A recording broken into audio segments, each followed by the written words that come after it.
بسم اللہ الرحمن الرحیم۔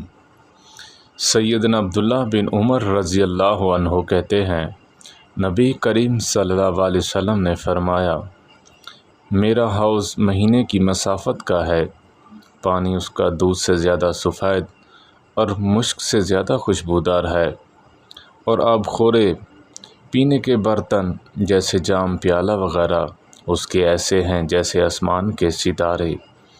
جس نے اس میں سے ایک دفعہ پانی پی لیا وہ پھر کبھی پیاسا نہ ہوگا۔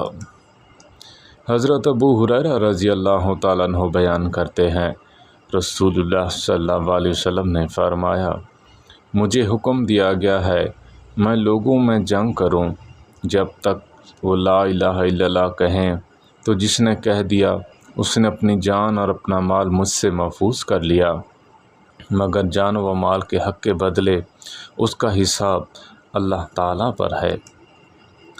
حضرت عبداللہ بن عمر بن عاص رضی اللہ عنہما سے روایت ہے، ایک دن ایک آدمی نے نبی کریم صلی اللہ علیہ وسلم سے پوچھا، کون سا اسلام بہتر ہے؟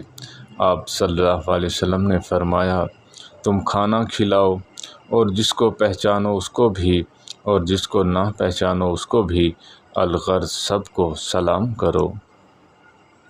حضرت ابو ہریرہ رضی اللہ تعالیٰ عنہ سے روایت ہے، رسول اللہ صلی اللہ علیہ وسلم نے فرمایا، شیطان آدمی کے سر کے پیچھے رات میں سوتے وقت 3 گرہیں لگا دیتا ہے، ہر گروہ پہ یہ افسوس پھونک دیتا ہے کہ سو جا ابھی رات باقی ہے۔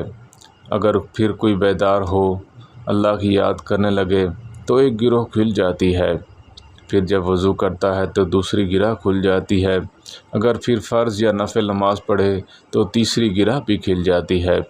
اس طرح صبح کے وقت آدمی چاق و چوبند خوش مزاج رہتا ہے، ورنہ سست بد ظن رہتا ہے۔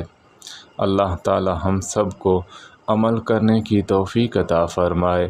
وآخر دعوانا ان الحمد للہ رب العالمین۔